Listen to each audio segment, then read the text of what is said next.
What is PTSD? I wanted to make this video to explain something that I have going on, and something that just recently I realized, or someone else told me that. So basically, I read about PTSD, and immediately it just rang a bell.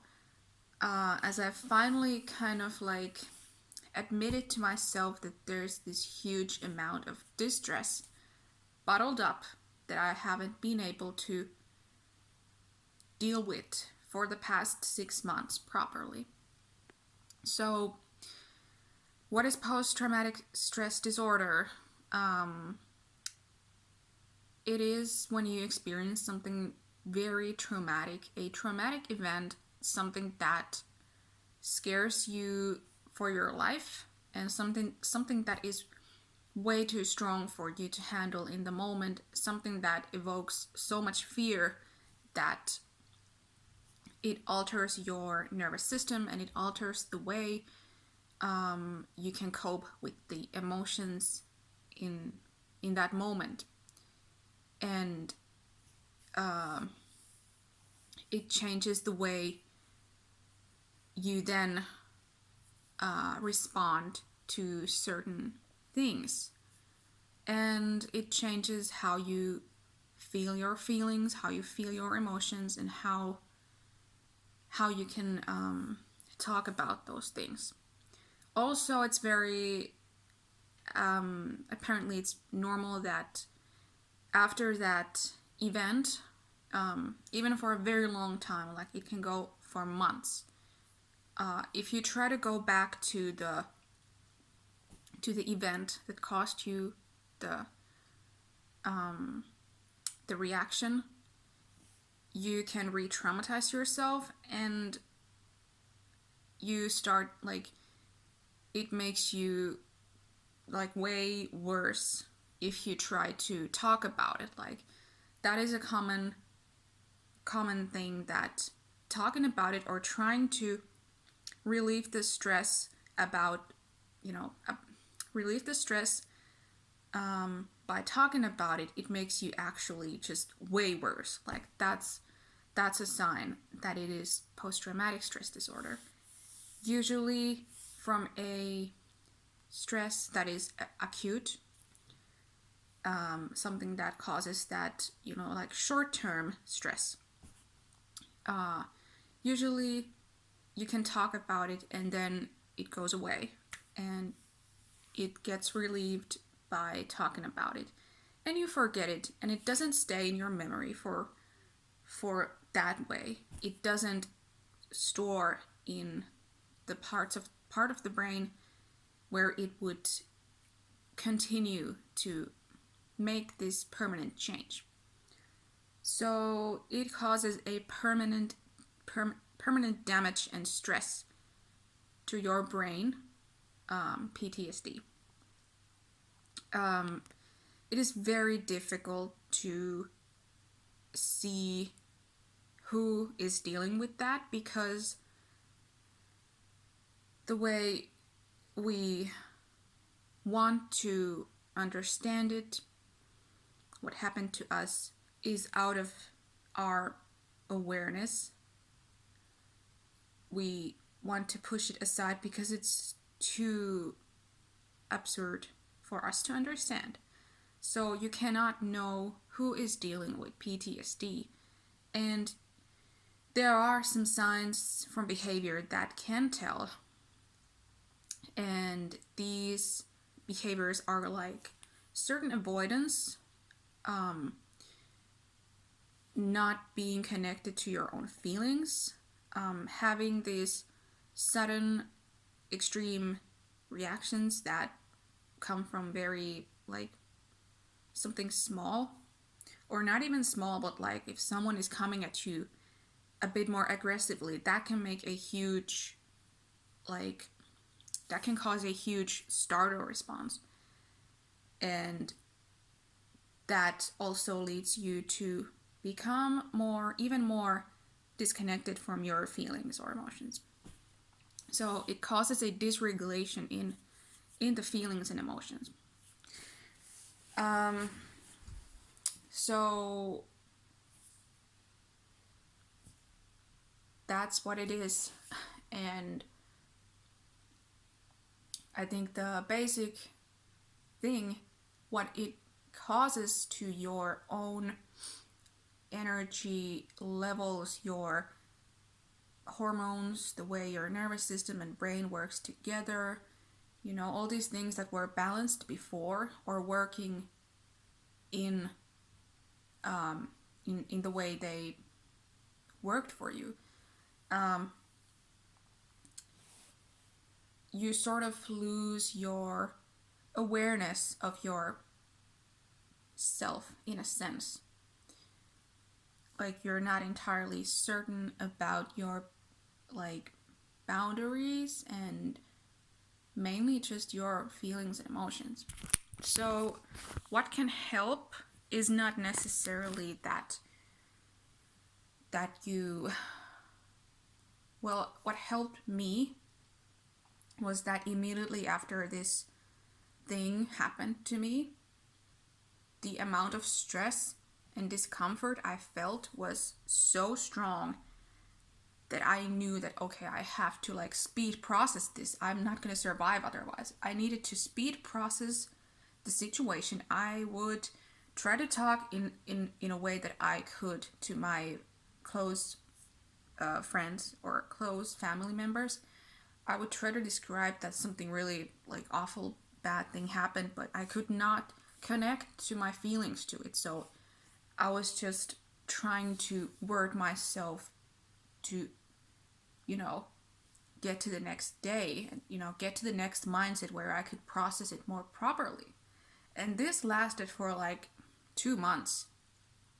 1 or 2 months, I was completely disorganized internally and, trying to process the situation, trying to make sense without actually feeling that situation. I was in the moment, I would actually forget what even happened to me, but I would try to process and speed process myself into a better place to keep some sort of balance and organized mindset. But I was completely disorganized and in this frozen state. I would look very calm from the outside, but I was frozen.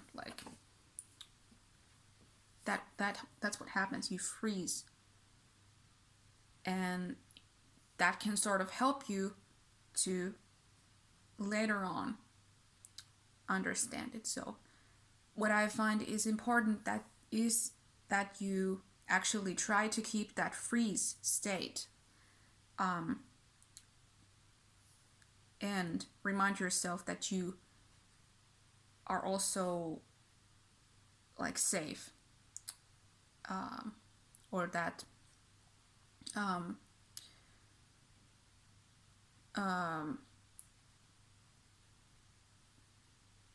yeah, I mean, obviously you don't feel great, but that's what I did because I don't know, my way to process.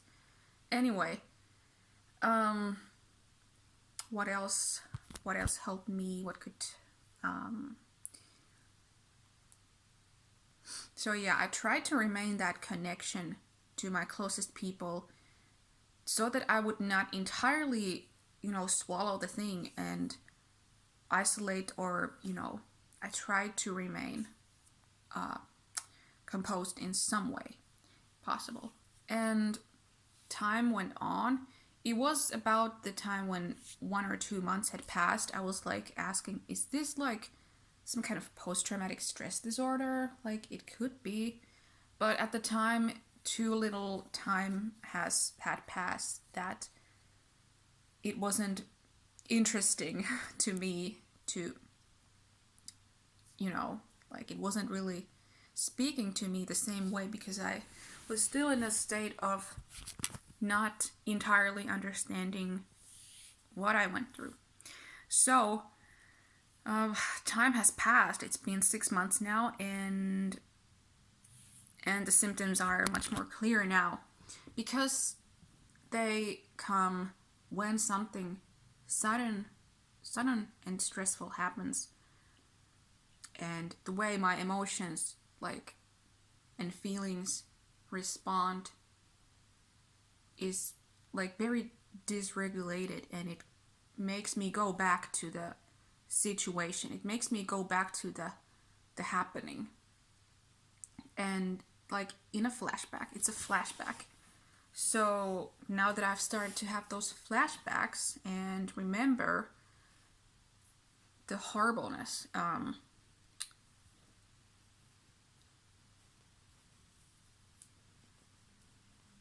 that is um, that is a sign.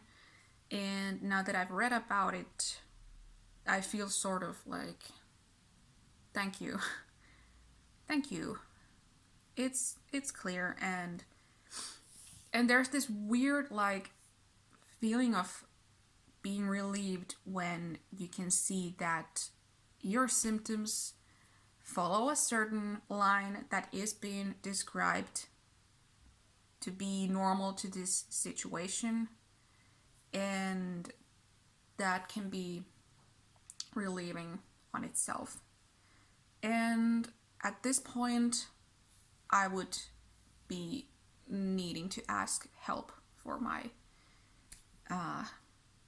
post-traumatic stress disorder, and I would be willing to get the help and going into that stage of starting a therapy or finding the best way. And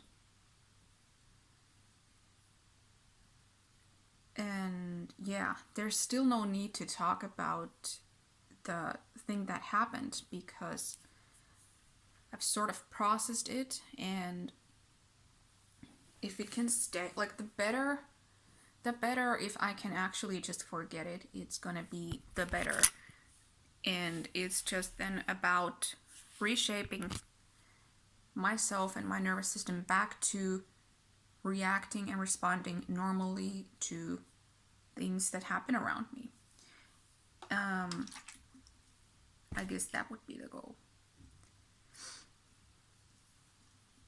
Never would have thought that this would happen to me either, but life is very, very hard to predict at certain points, and people can be very unpredictable, underdeveloped, and just want to cause harm to others. Like, there's no explanation to what other people think and want to do to other people. And some people lack self-awareness entirely. But I'm so glad, like, luckily, not everyone does, and luckily there's always help. So, very interesting. And I wanted to make this video to maybe help someone else and just explain that there's huge stressors that have happened to me, and yeah, I have no shame or guilt expressing that because it's not something I did. It's not my fault, and this is just life, and these things happen to people unwillingly, and there's no shame about it. It is better to tell about it, express it, to signal something. So, leave a comment, and you can leave a comment and subscribe to this channel, and hope you have a great day. Bye.